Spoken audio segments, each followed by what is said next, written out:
Sorry, we need that for this.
34, that should be everyone here. There's an offset because some people might be logging in from outside. So if you still need time, you still have 5 minutes, but it seems most of you are done.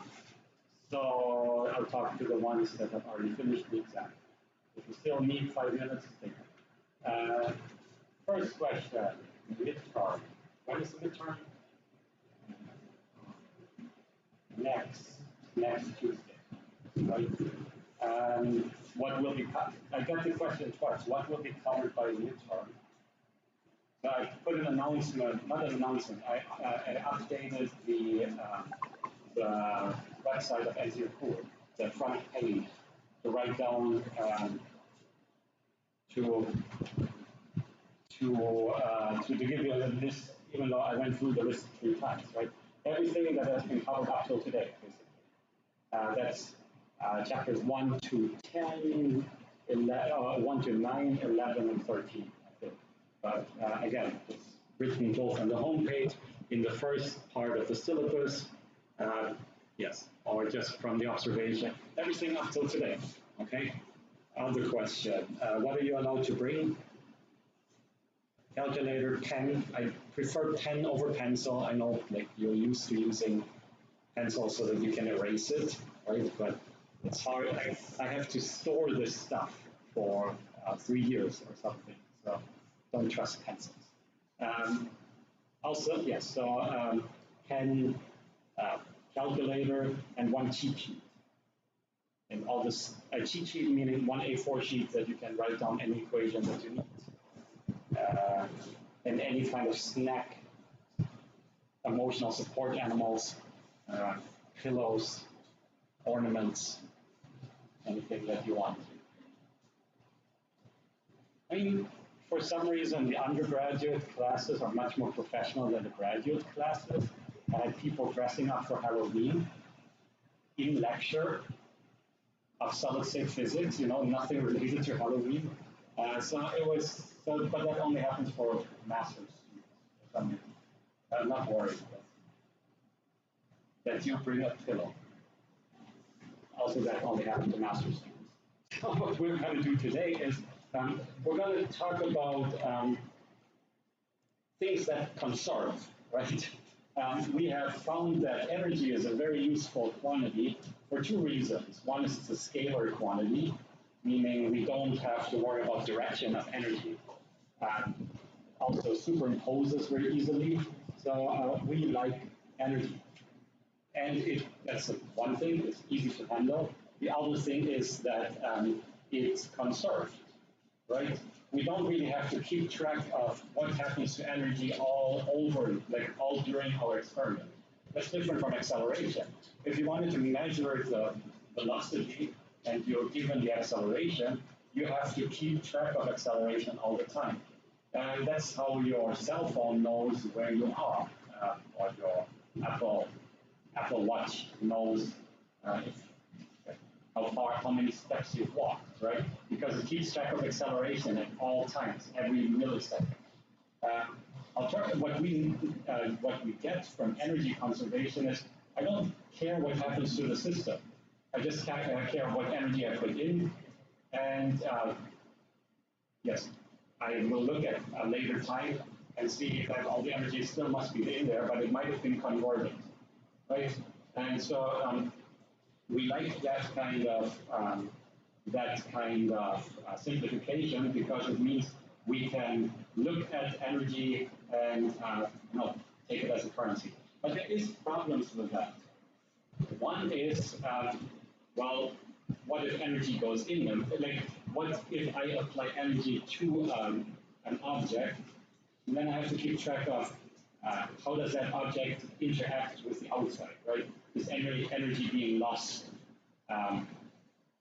to heat, to other things? So I would like to have another conservation law that takes into account a second simplification that we've made. That was, we don't care about internal forces. We don't care what holds together a piece of chalk.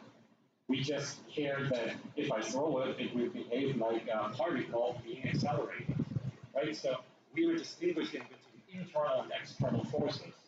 And we say that's nice because most of the time you are only applying external force for a short time, or uh, you're not applying it at all. So it would be nice to just use that kind of simplification, uh, because that would mean, sure, the energy of this can be converted from kinetic to potential energy, or the other way around, or to heat, or anything. But I only applied energy once. I applied force once. So that property that is considering external forces and their conservation would not be changed. And so that is the concept of linear momentum. Linear momentum is kind of somewhat like a kinetic energy, but it cannot be converted into potential energy. Uh, well, it can be, but that will be through external forces. So if I just use external force on the object once, it cannot change its linear momentum. And so the way that we're applying linear momentum is through impulse. And you're going to hear me messing that up because in German, for some reason, the concept of linear momentum is called impulse. So, fortunately, nobody has that problem. In other languages, that's not a problem, right? So, impulse is the force that you're applying for a certain time. Um, and so, impulse is the change in momentum. That makes sense. In English, impulse is something that, like, you slap on something, right? That's an impulse being transferred. That's because the mass of your object is being, an object of a certain mass is being accelerated. It's changing its velocity, and we don't really care how it changes the velocity, like what's the time that it takes for changing the velocity. We just know that there will be a change in linear momentum due to impulse. So you're like, yeah, so the nice thing is that we can now, like, if we know impulses, we know how the linear momentum is changed, right? We don't care how the thing got an impulse. We care force over a certain time. That's the impulse, and that changes the linear momentum. So that means if I hit something repeatedly, I just add up the impulses. I change the total linear momentum as a sum of the little linear momentum. And so I'm going to show you what I mean by that by YouTube. Like, ooh, I can use YouTube for science. And so when we're talking about science, of course, we get to Superman. No, this is a 2006 movie, Superman Returns. Brandon Ruth. It was not very good, but the one scene that I really like is this one. So just to frame it, so Superman has not returned yet. Okay, it's a city like Metropolis is being overrun by crime because Superman is not there, and who's gonna do something about it? And so it's Paul Giamatti, is it? Or was Paul Giamatti in Spider-Man? Oh, I think it's Paul Giamatti. And so he brought his minigun. A minigun is a gun that shoots about 1,000 bullets a minute. So he's wreaking havoc on the police cars. And now these poor little policemen with their little guns have to go in and shoot them. That was not Paul Giamatti. So now he's turning around his minigun. Should turn.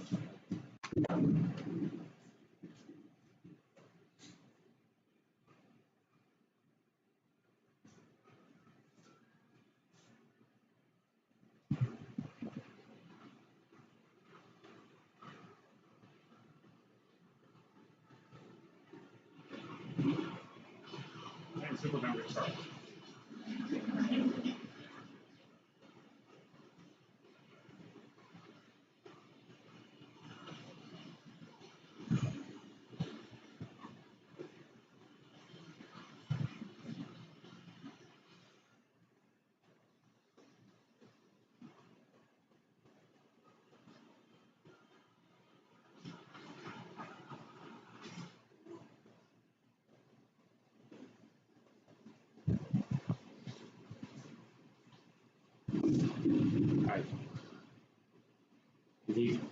realizes that it's Superman. It took him a while for some reason.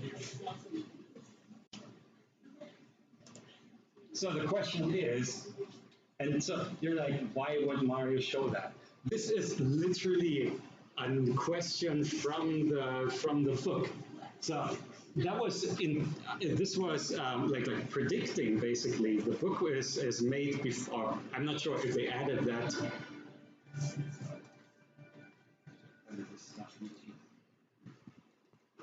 again, flips all the time. So I'm not sure if they put that in because of the movie or if it's just coincidence, but they have the question, so my question is, what makes Superman super? Is it super strength or is it invulnerability? Because the guy has been shooting at him. So imagine I was invulnerable, but not super strong. Would I have just been pushed away by the gun? Because it's a freaking gun, right? Like he didn't even carry it. He brought his own tripod. So a question, what is the force that he was just, and you can multiply it by 10. So currently they're thinking it's 100 bullets per minute. It's probably more like 1,000. We go with 100, just to stay consistent. How much force? How much force is being exerted on Superman on average if 100 bullets hit him every minute? Go.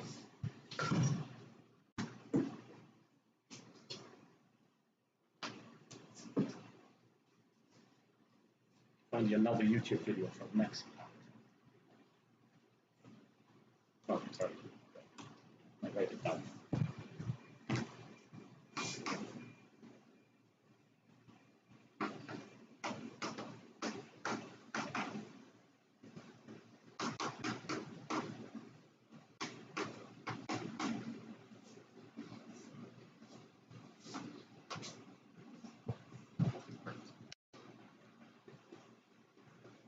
This is supposed to start recording. Okay.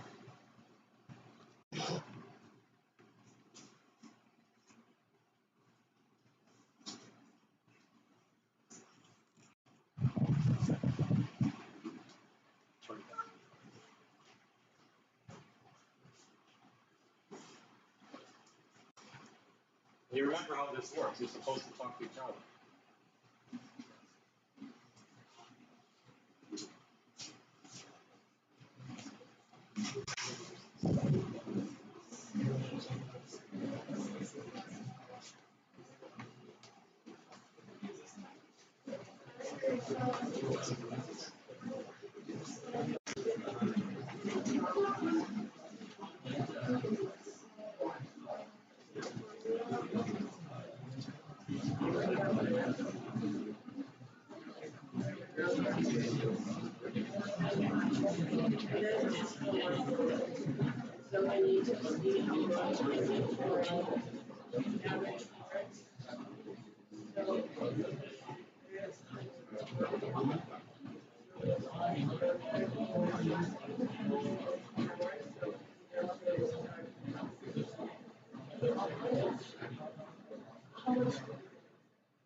Right, so one interesting question is what happens to the bullet afterwards?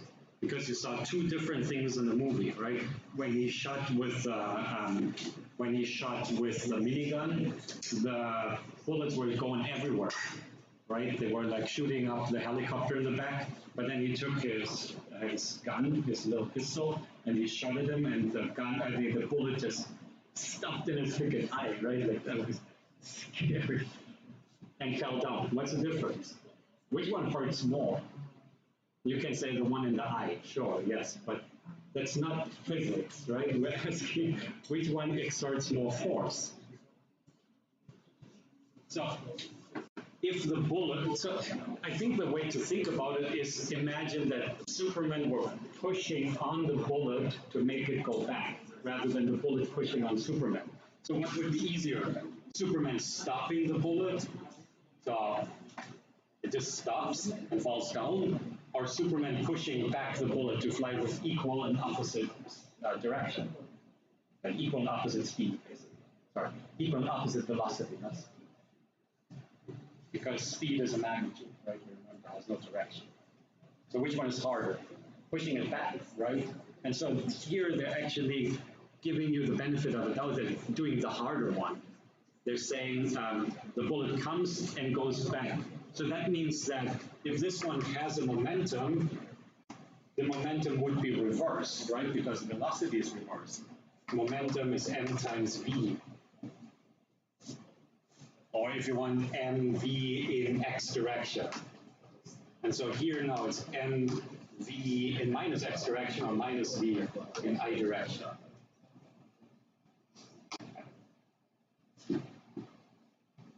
Right, so your change in momentum would be 2, like it's P final minus P initial is minus 2mv.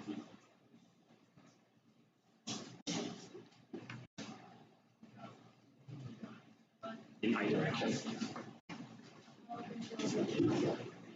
We don't know the time, but we're asking about the average time over a whole minute, right? So we're not interested. That's actually the question. Since he's invulnerable, it's not like he gets pierced, right? So we're considering actually more the force that is being exerted by the guy holding the gun.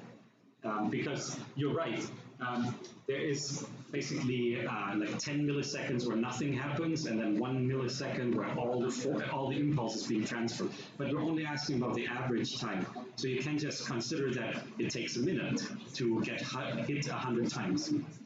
It says 100 bullets a minute.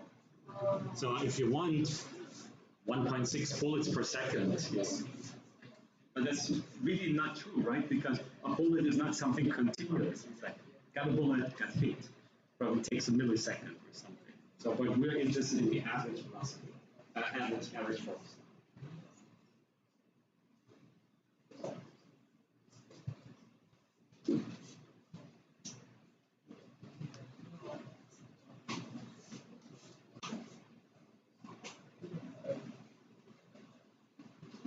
Right, so we can calculate the change in impulse and momentum, right? But we would still need the impulse. Why do we need the impulse? Because that's how momentum is related to force. And so here comes the interesting question: what's dt? So let's just assume that the force is a constant over time. Why? For two reasons. We don't know what the force is versus time. The second one is, if we consider the force to be a constant over time, I can simplify the integral. So whenever you see an integral, first ask, can it be a constant over time? Rather than, oh my God, there's an integral, what am I going to do?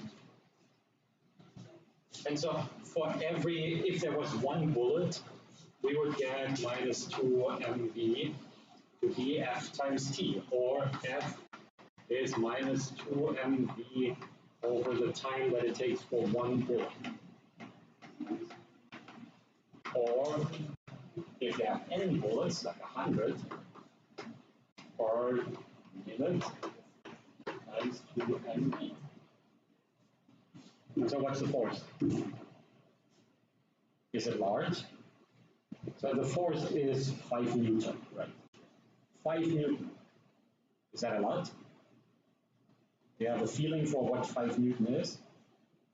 10 Newton is a kilogram, right? 5 Newton is about this one, okay? Being not dropped on you or anything, just landing on, like just standing on you or standing on your chest.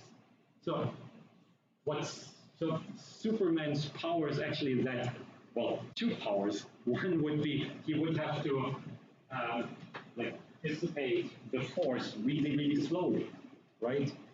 So what you would want Superman to be is super fat, because you would want the force, the impulse to be translated really slowly. Let's say it takes 1 second to get hit by a bullet, you're not going to feel a lot. The reason that it hurts is because it's really fast. So otherwise it would just be 5 newtons.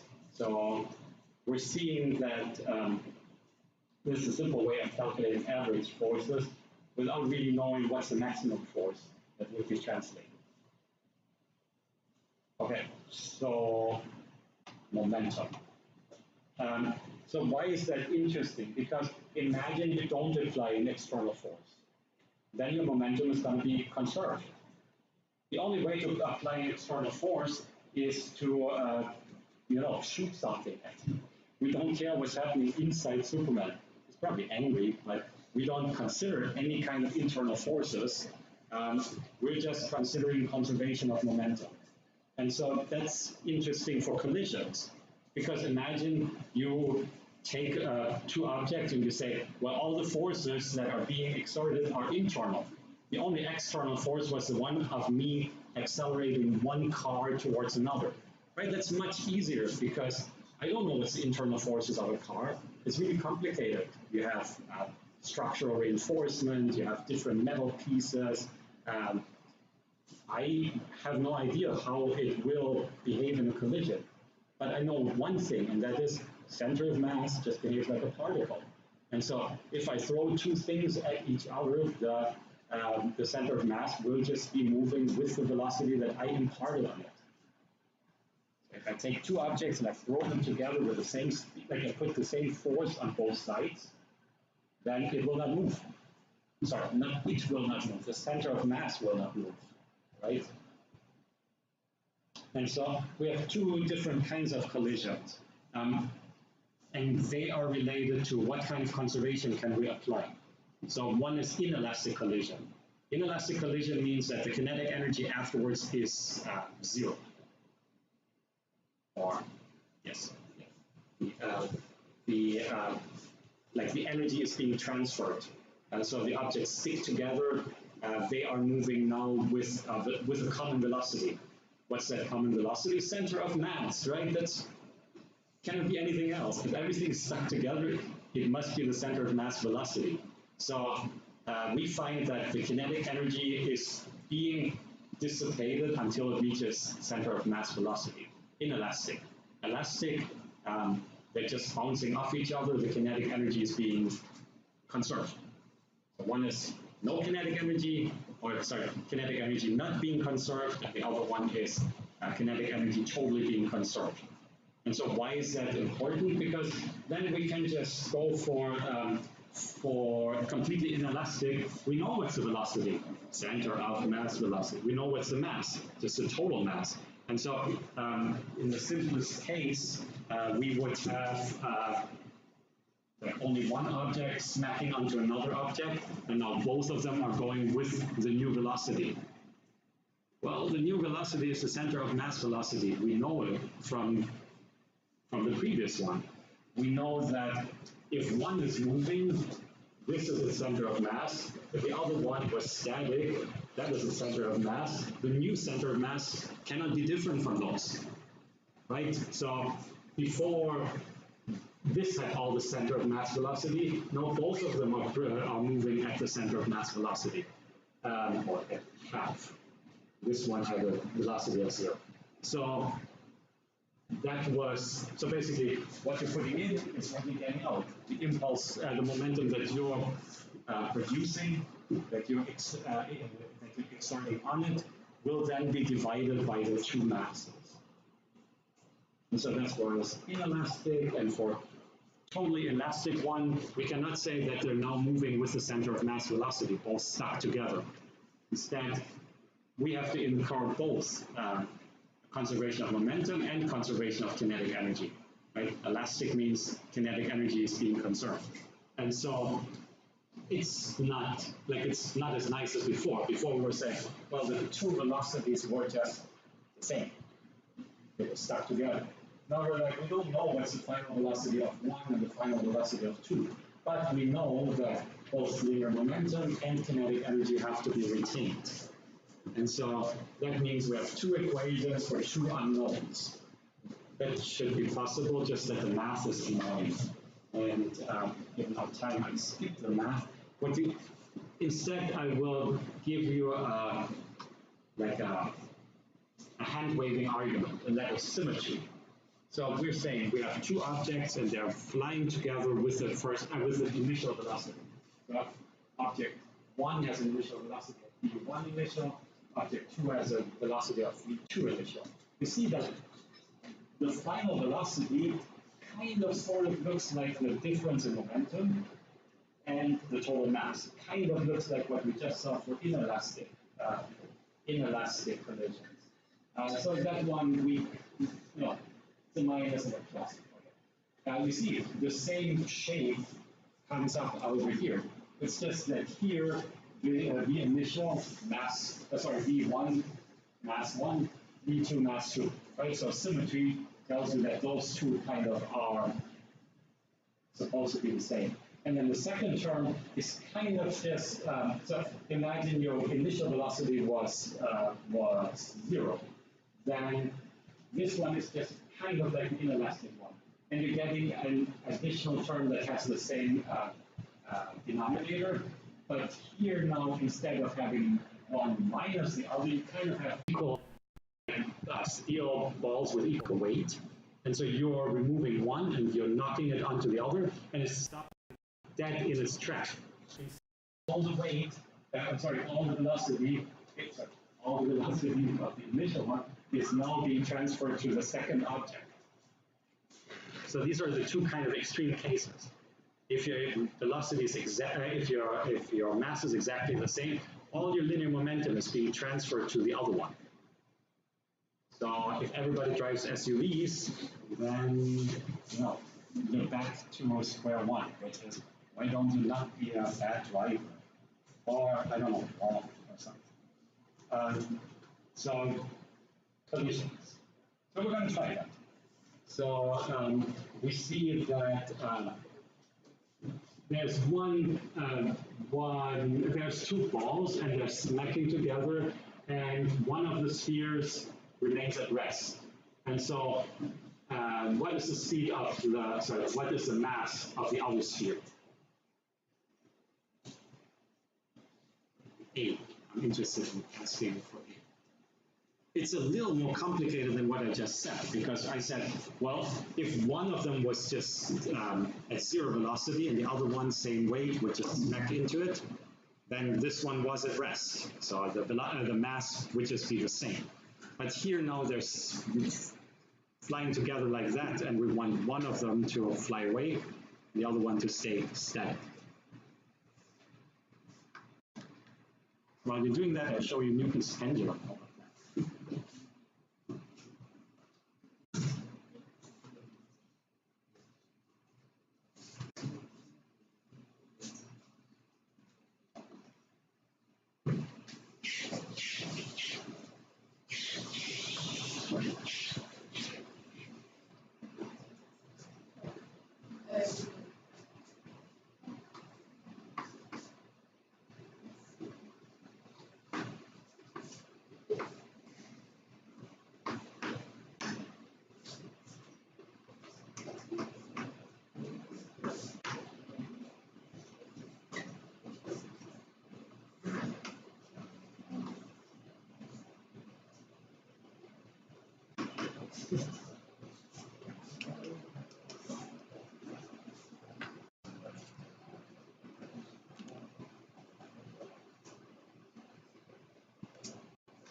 Want me to go back to the equation that might be useful? I'll write it down for you.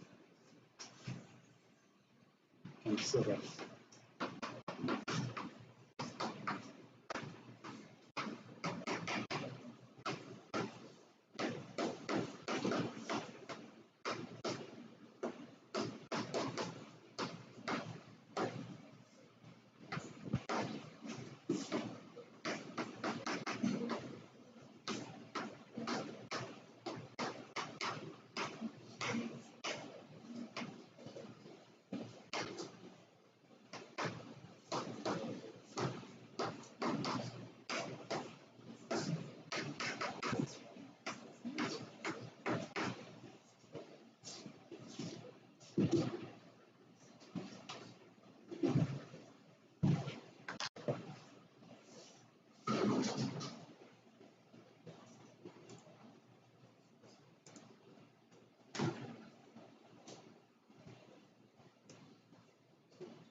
And this should just be applied math, right? Since we already know that this is a formula that describes the whole collision process.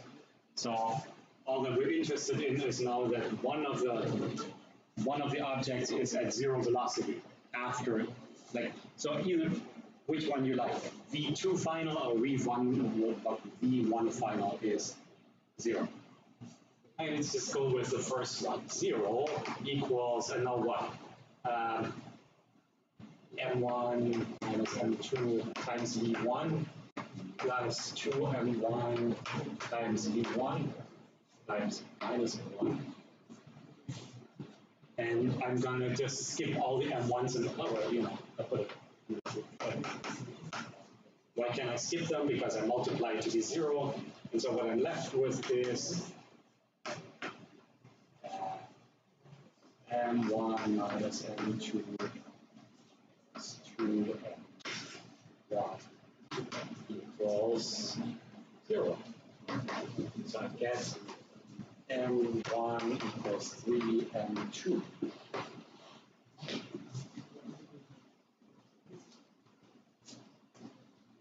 How did I get M1, sorry, M2 equals 3 M1. That's what happens if you have bad handwriting. Should have recorded that.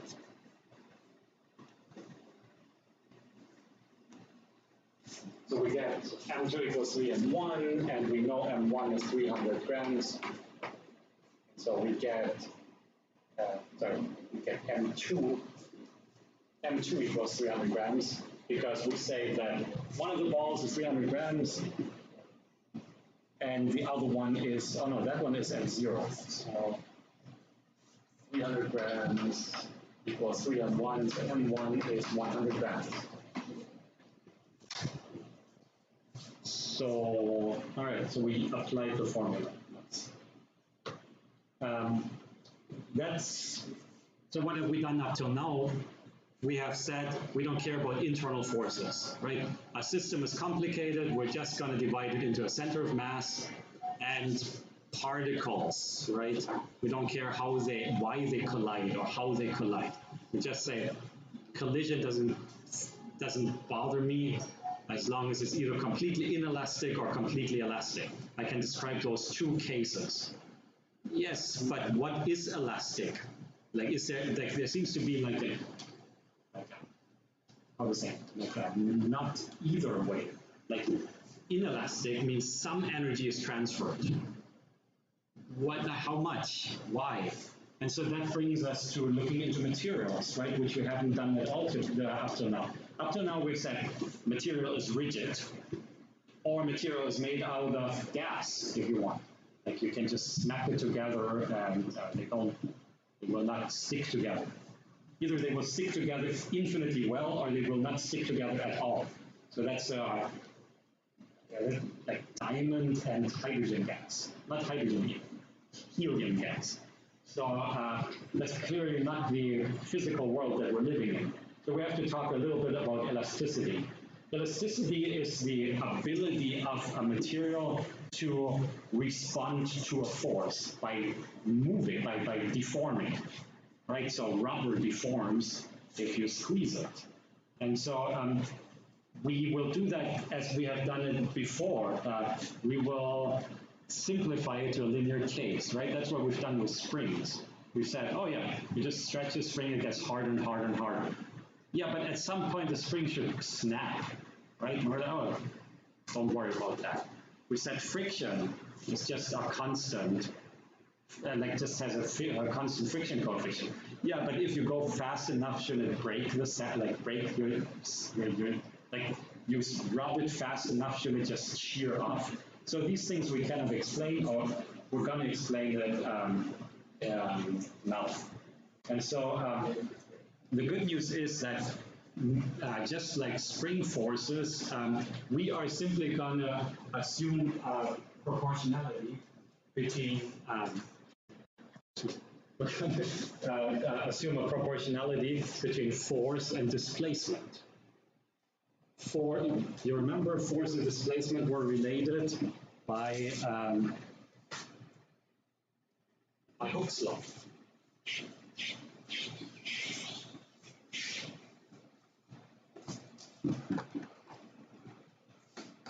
Force is spring constant times displacement, right? And so we liked it because it was simple and because it kind of works for springs. Well, a spring is a material, so could we do the same thing? Yes, but now imagine you have an object and you're trying to see how it deforms, and you want to extract the material's property. Okay, so this one is made from, I don't know, copper. And now you're making the same thing, just much thinner. They should have the same spring constant, but clearly the force, here I need a much larger force to get it to stretch the same amount, right? So I cannot say that force equals spring constant times displacement. This is not a material's property. This is different for every spring. I would like to have something that only depends on copper, not on the way that I make the copper wire bigger or thinner. And so that brings us to stress. Stress is a force, but it's like it should be the same for a big wire and a small wire. So if we're pulling on it, it probably depends on this cross-sectional area, right? If you make it thicker, it's harder to move. If you make it thinner, it's easier to deform. And so in the case of tensile, like pulling stress, it would be force over the cross-sectional area. And we give it a sigma, because we still have some Greek letters. And so it depends on displacement. But we can imagine that if we had a short wire, it wouldn't it wouldn't stretch as much as this one, right? Because there's more copper, it's soft, so you can stretch it longer. So again, to kind of normalize to the sample, we want to have, we want to consider different kinds of lengths. So in the case of tensile stress, we would get a tensile strain, which just means it gets longer. Elongation. And it's just delta L over L. The length, the increase in length over the length, just kind of in percent, if you will. So now we can say if I make a thick wire and I put like 5 times thicker wire and I put 5 times more force, it should change by the same percentage. So all right, and so the two that are call that epsilon. Okay, the two are related by a materials property.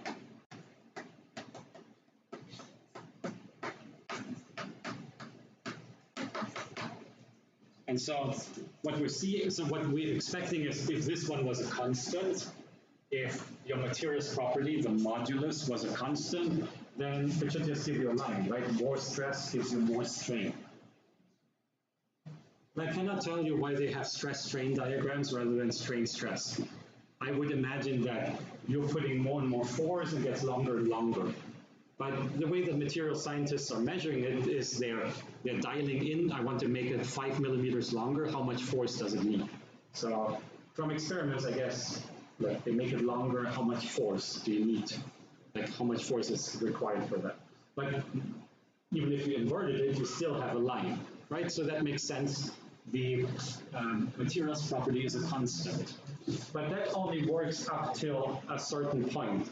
The range of linear or elastic deformation, meaning you stretch it, and when you let go, it goes back. And that doesn't work very much, right? It works for a rubber band, but only until, like it doesn't work for, I don't know, for steel, for example. Imagine steel was perfectly elastic, then you wouldn't have bumps in your car, right? You bump it in, it comes out again. So clearly there is some plastic deformation. That's the expensive one because it doesn't go back.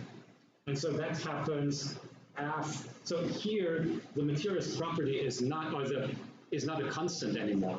The materials property depends on the force. And so here now your modulus is 0. Like, without adding any force, you can make it longer. So it gets soft. And then after some softening, it might find some strength again, but it eventually will rupture. So just as with friction, we're just describing a complicated behavior from real life with a line. So the same is true. So this, when I think about it in terms of stretching something. But the same stress-strain relation is also true for moving something sideways. So this one would be tensils. This one would be shear. And if you're just compressing it uniformly, you're putting pressure on all sides. So that gives you hydraulic. Not sure.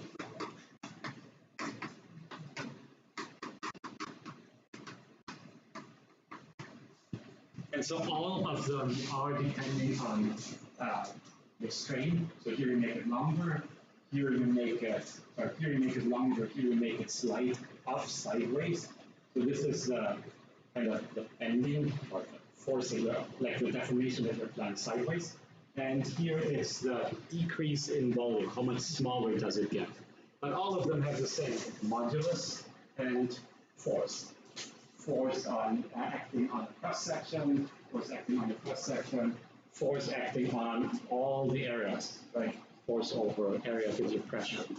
And all of them are related with just a constant called a modulus. So in the case of tension, it's called Young's modulus. In the case of shear, it's called shear modulus. In the case of you're deforming it from all sides, hydraulic stress, you call it bulk modulus. So the math is the same. And we still have enough time to do it. So this is a stress strain diagram for spider silk. Spider silk is amazing because it's actually not one material. It's like blobs of glue that are combined with like, how to say, they're like wrapped up silk, wrapped up super strong material. And so it has both a very high strength and a very high strain. You can stretch it 2 times before it breaks. Sorry, not even before it breaks, before it reaches plastic deformation.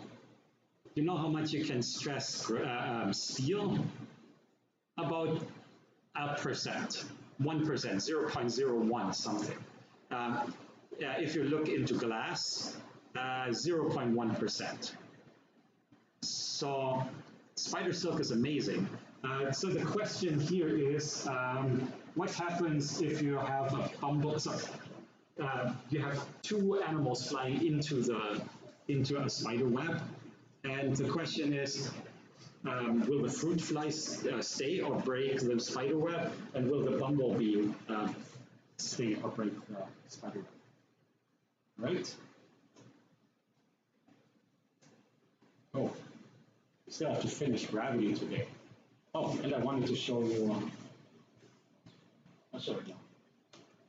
I wanted to show the pendulum. Today we're doing movie science. Who knows what this is from? Oh. This is a gigantic robot called a Jaeger. No, nobody's seen Pacific Rim. So these robots are battling in Tokyo against aliens, of course. But robots against aliens is like the coolest thing ever. And so he gets smacked into a building.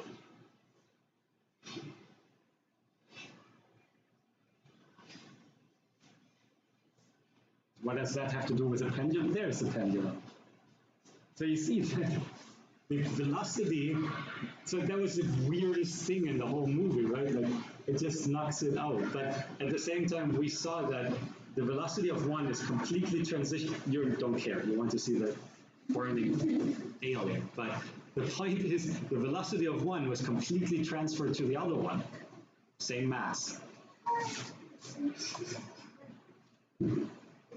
So back to our problem. Will it break? Will the spider silk break if a bumblebee hits it?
you understand the question.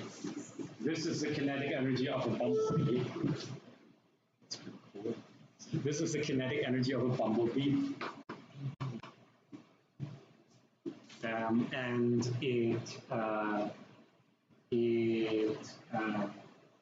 is it enough to break it? Wait, this is a stress-strain diagram. How do I get kinetic energy and stress and strain in the same thing? Or maybe you want to move it from stress-strain diagram to something that we have handled before.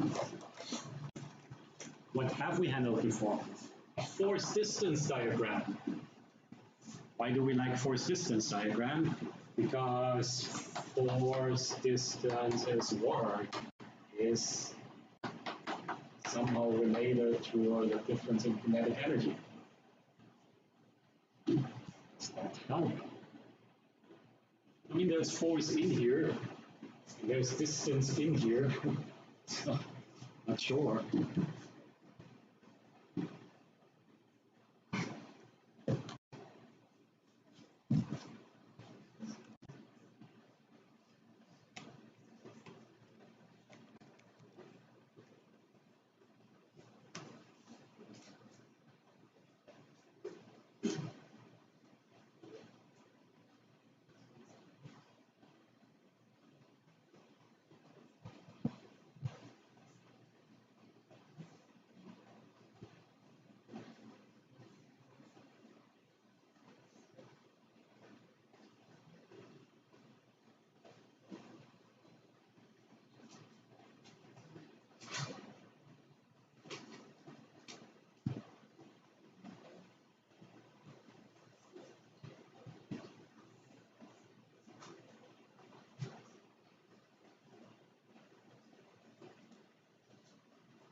So what's the problem?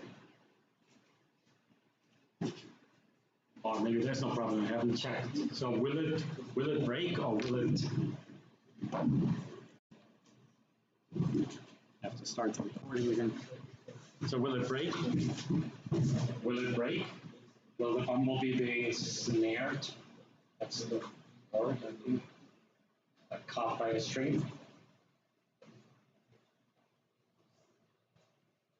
How do you calculate it?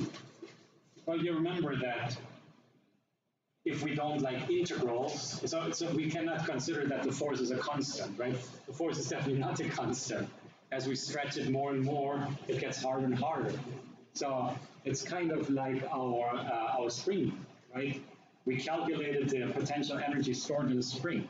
So what we're asking now is, would the conversion into strain break it? So the first thing I would do is multiply this one by the cross-sectional area, just so that I get a force, and multiply this one by length, just so that I get a distance. But it's not changing the graph, it's just changing the scale. So I would have 2 times L, right? And I would have 0.3 times A. So this is A. So that would give me a distance force plot. And so what does that help me? Well, I remember that force times, like I would have to take the integral of force times distance, dl, so force times length, force times distance. And so we don't like integrals, I guess. We would like to do, because we have a graph, so we would like to do areas. So can you calculate that area? I mean, it's just 1 times L times 0.12 times Newton per square meter times A. That would be the area of that. Oh, sorry. And then I would calculate the next one, which is this area plus that area. And then I would do the third area. So we'll break it down into 3 boxes, or maybe 2 boxes. I just do the third one, too lazy for the second one. So that would be 0.3 to 0.8, 0.5 times square meter times this length, which is 0.6 times L, plus that box over here, which is 0.3 times 0.6. 3 times L, 0.3 gigajoule square meters times 8 times 0.6 times L. And so I would get a total work here. This is work, right? And the total work would be, I don't know, a number. And my question is, would that work be larger or smaller than the kinetic energy that we calculated up there? And so the work done would be, there's the graph area, there's the work. So it's 30 microjoule. It's not a lot, right? But it's a single thread. You'll remember the cross-sectional area of this is about 8 times 10 to the minus 12, meaning it's a 1 micrometer thick film, thick string. So it's about 100 times thinner than your hair. And it can hold 30 microjoule. And so now if we're calculating the kinetic energy of a bumblebee, we get to 34 microjoule. 34 microjoule compared to 30 microjoule, it will snap. So this is actually not a fault. This is a feature of spider silk, because if a bumblebee got caught in the net, the spider would not be able to eat it. So it actually selects the small animals that would not pick up a fight and lets the bigger ones pass. So that means that somehow the spider knows how to make how thick to make its silk, so that it only catches animals that it can actually take on. Right. So the bumblebee will break the thread. Questions about? So we're going quickly, please.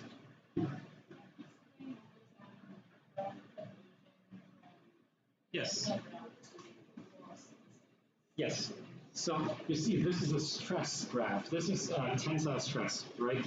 So tensile stress we had just found is force over distance.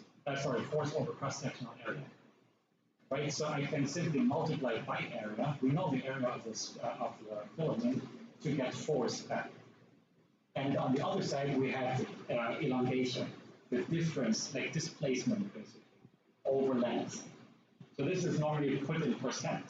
It would stretch 200% under, I forgot the force. And so if you wanted to get the displacement, you would just have to multiply with L. Then you get delta L. Delta L is displacement. L is the length. Yeah. So that means you multiply this times A and this times L, and you get a force delta L part. No, sorry, you cannot use the equation, right? Because the equation only works for a constant one. So no, we're saying stress is defined as force over area, strain is defined as displacement over length. So if you wanted this one, this axis to represent displacement, you would have to multiply it with L. So then this would be 0.8, this would be 1.6 centimeters, and this one now it's giganewtons, right? But per square meter, if you multiply it by 10 to the minus 12, 10 to the minus 12, you would get millinewton, right? 10 to the minus 8 times 10 to the minus 12 gives you, sorry, 10 to the 9 times 10 to the minus 12 gives you, yeah, so millinewton. And so you get a millinewton centimeter scale. And so that's just force displacement.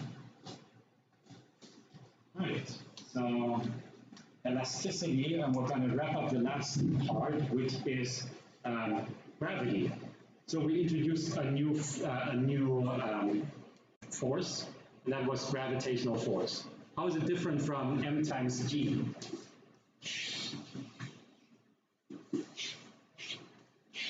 Like we already found gravity. Gravity was just m times g. How come now we have a complicated one that is m1, m2 over r squared times a capital G? Both of them are ft.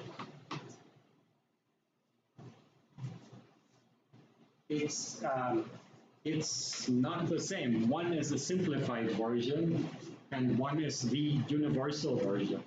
And so if we say we are in an area where the radius doesn't change much, then you could say, well, you know, like I'm lifting something from here to here. That's a couple of centimeters compared to 6,000 kilometers of the radius of Earth. Like from the center, why do we care about the center of Earth? Not just the surface of Earth?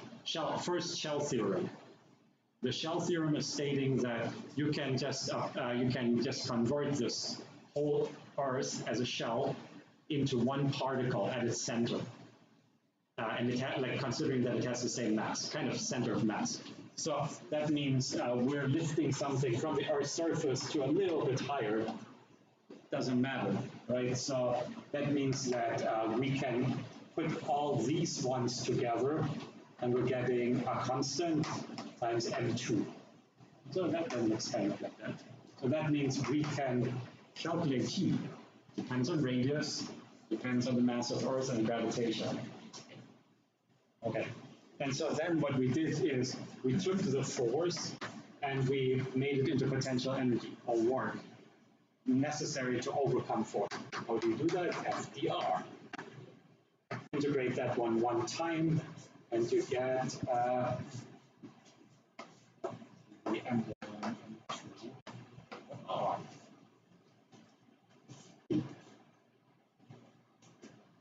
You don't need to integrate it. You can just remember.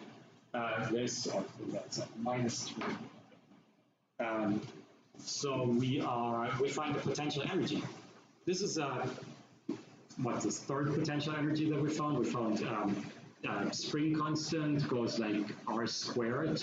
We found simple gravity goes like nothing, like it doesn't, it just changes with r. It's a constant.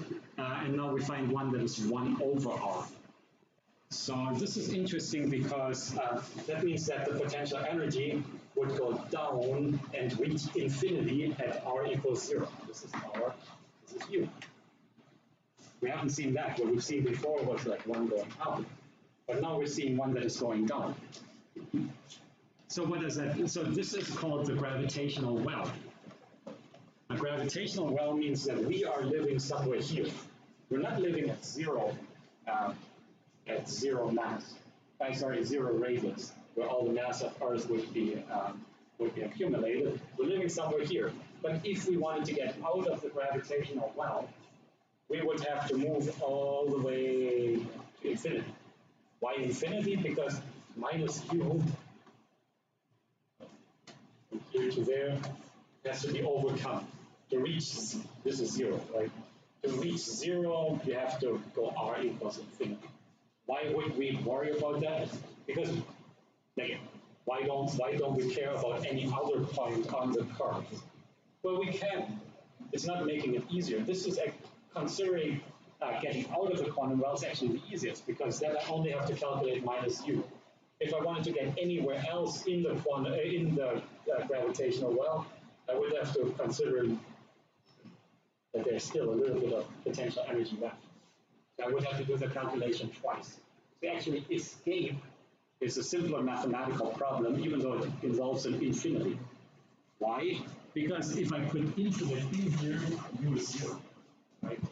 So I was always worried, why don't we just calculate what's the potential energy from going from here to the moon?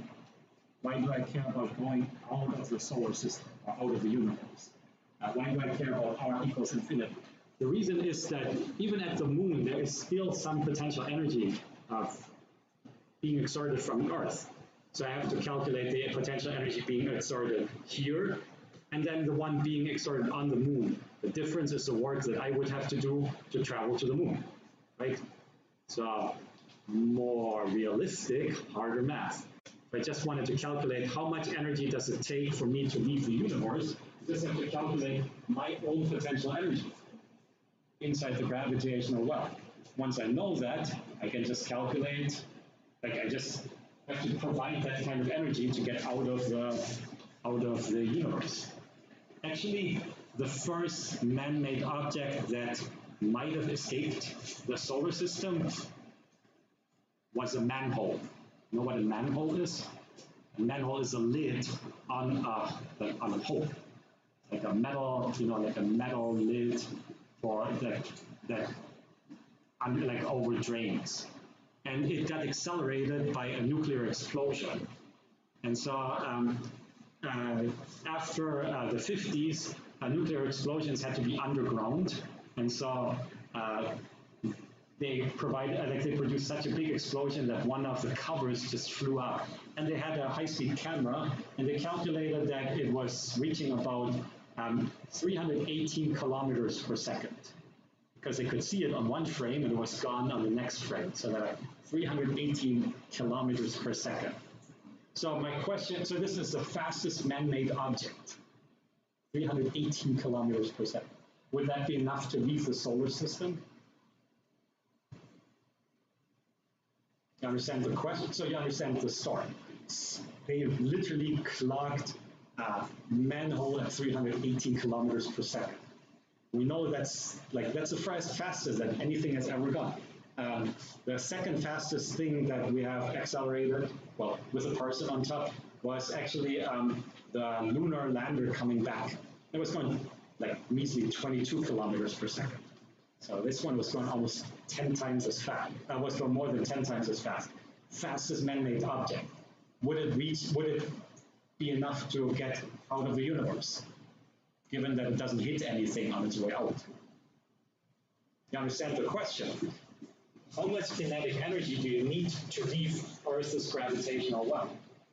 How much work is necessary to go from the potential energy that is being exerted to us to no potential energy?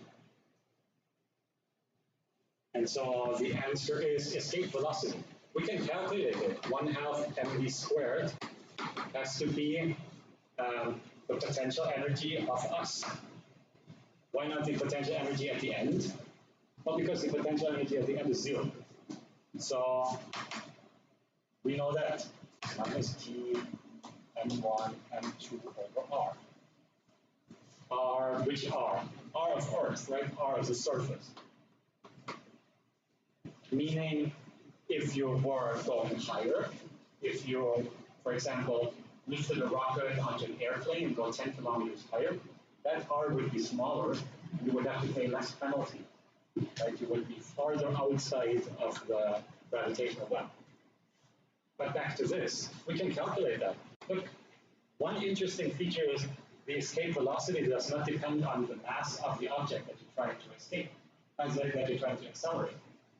So if you give a rocket or a manhole the same speed, they will go as far. And so we will get 2 times T times M2 times R, and this plus, because we're only interested in going from minus U to 0, right?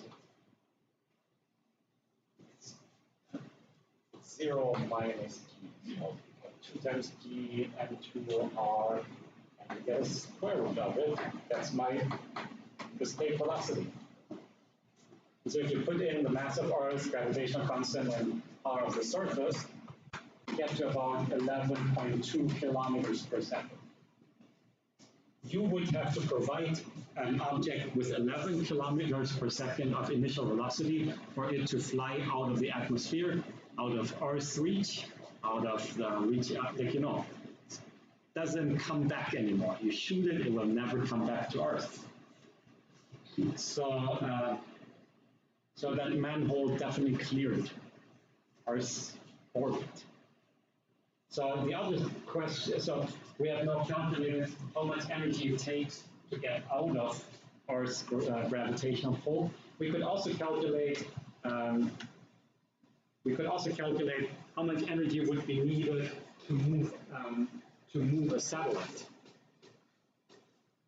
How much energy do you have to provide to a satellite to get it into a stable Earth orbit? And so what we would have to do is calculate the equilibrium now. How much kinetic energy? So now it's not enough to just kick it all the way out. You want to know how much kinetic energy is left for it to circle Earth. And so that means that it still needs some kinetic energy up there to keep circling. Otherwise, if it just, you shoot it up and it falls down, it will not reach a stable orbit. So you still have to provide some kinetic energy, and it has to be, so you can get the radius depending on the velocity that it has. And so what you're finding is that just to get it into a stable Earth orbit, you need to provide half of the potential energy. So you need to almost, like you need half as much energy just to get it into a stable Earth orbit as you needed to get it to completely out of Earth's orbit. So that's pretty weird. But this comes from the fact that the farther you get away from Earth, the smaller its pull, the less work you have to do to overcome it. All right. So I have to skip my fun part. I'm gonna wrap up some bookkeeping, basically. We're not talking about Kepler's laws because we don't understand where they come from. We have skipped all the rotational energy parts, so we don't, and you're gonna get back to them next semester. So we don't understand why it makes sense that having a bigger radius, you need to be faster than if you have, sorry, you can be slower than if you have a smaller radius. It's kind of like on a merry-go-round. The force that you're experiencing gets higher the closer you get to the center. Meaning, the radius of your orbit determines the year, the length of the year. But it's not a one-to-one. Instead, u squared depends on radius cubed. We cannot understand it unless we're doing not linear momentum, but rotational momentum, but that is going to be covered next time. For now, we're just going to remember, like, I don't know, we're not going to need it, but one thing that is important for astronomy is that that you can determine the orbit distance by the year length. And it's called the law of periods. That was one thing. The other thing that I'm supposed to talk about is the general. It doesn't make any kind of sense to put the general theory of relativity when we're just playing with gravitational forces. But they want me to point out that this description is not complete. It comes from the fact that, you remember we were saying that to get proper forces, we're always assuming an inertial reference frame. We're always assuming that we're not moving in an accelerated fashion while we're doing the experiment. But we cannot avoid being, like, we find that gravity could just be the side effect of being in a non-inertial reference frame. It would have the same effect if you drop something on Earth or if you're going up in an elevator. So you're experiencing acceleration, but here it comes due to gravity, here it comes due to your reference frame being accelerated. And so Einstein was saying these two are equivalent. Gravitation and acceleration of the reference frame are equivalent. That is completely, academic for us. We're not going to need it. We're agreeing that it happens, but it comes from the fact that gravity comes from the non-inertial reference frame comes from the fact that space-time itself is not, it's non-inertial. It's not something, like you experience acceleration just because you're at a certain location, space-time is curved. It's not going to affect us. I just wanted to bring up that our ideas of reference frames actually comes back to explaining gravity.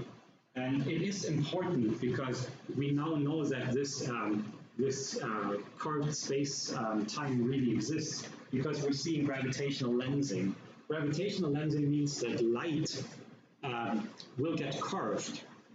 It will move through a curved space-time, and light will not follow a straight trajectory anymore. It will follow space-time. And so we can see that even though we cannot observe black holes, they're black after all, we can see that light would go and bend by it, just by the fact that it has a large mass. And so that's the way that we're seeing black holes. Well, I'm not seeing that they're black, but we can detect them by the fact that they're exerting force on light and they're curving space-time. For us, it's not as important as the observation that our gravitational force was just a simplification of the real thing. But we have to keep in mind that even that our more complicated equation is still just a simplification of the real thing. But we are used to simplifications now. We have simplified friction with a friction coefficient. We've simplified mechanics with a spring constant. We've simplified materials with a modulus. So we're fine with simplifying gravity or simplifying bent space-time with a gravitational constant. Okay. And so, right. So I introduced the law of gravitation. I haven't introduced the spherical shell. Like the shell theorem I introduced in the lecture. Go back there. There's two shell theorems. One is mass is collected at the center of the shell. The other one is all the shells that are above you are not affecting your gravity. So that means that you're stripping away layer after layer of Earth as you're digging in. So they are not like your gravity is getting smaller until at the zero, at the center of the Earth, there's no gravity. And so you don't have time. Still have time to show you the total recall video of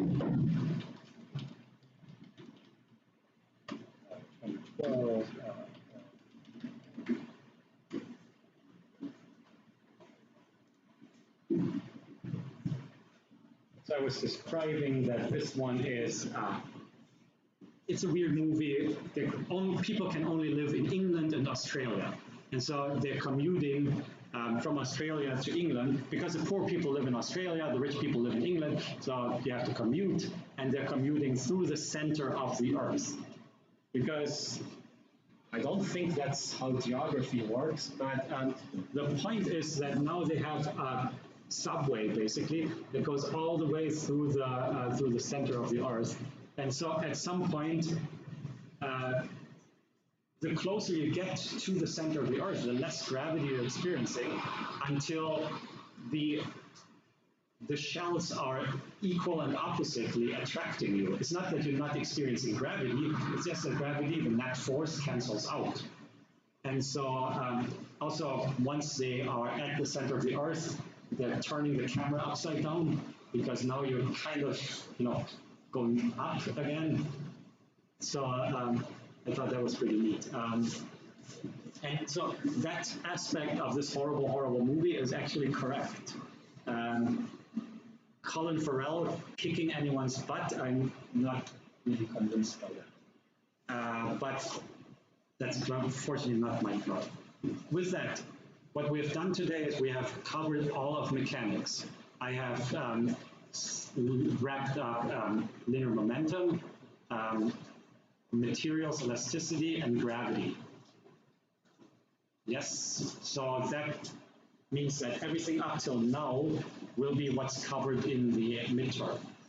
That means everything that I'm going to talk about in lectures next week, and also the stuff that is going to be covered in recitations next week, will not be part of the exam.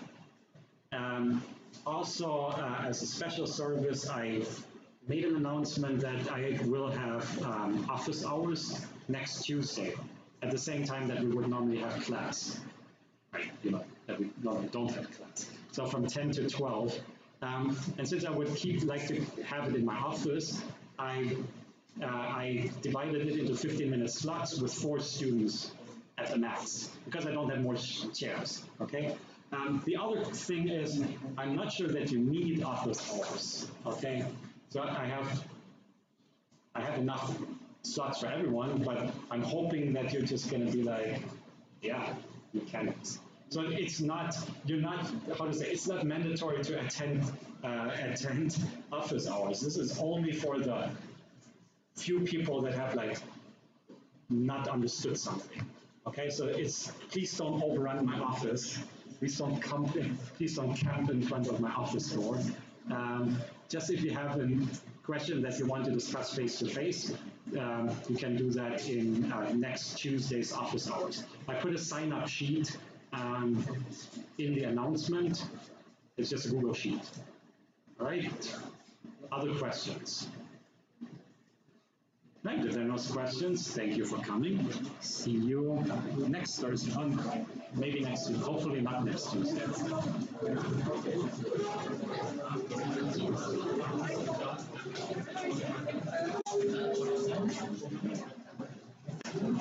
Yes, I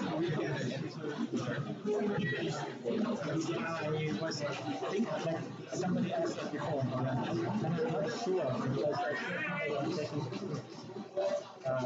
think writing like these ones are easy compared to the questions that we're asking. You know your grades, right? Yes, but you feel that you want to have answers to a specific question. Well, just which question do you want the answer to? Maybe you can do that. Okay.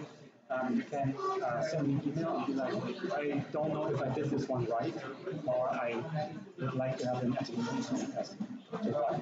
That way I can help you more, right? Because otherwise if I just give you the answer, then you still have to figure out why. So if you have a specific question that you're like, that doesn't make any sense, that would help me also to find out what you're confused about. Yes. It will be easier than the questions that we're asking inside, like during the class. It will be harder than the initial quiz because it's not multiple, because it's not going to be multiple choice, right? It will be, you have to write down the answer. It will not be like ABC. So that's why it's harder. But the questions that I'm picking for, like to the right here, are the ones with the 3 stars or the 2 stars. Normally for the exam, I would choose 1 star and 2 star.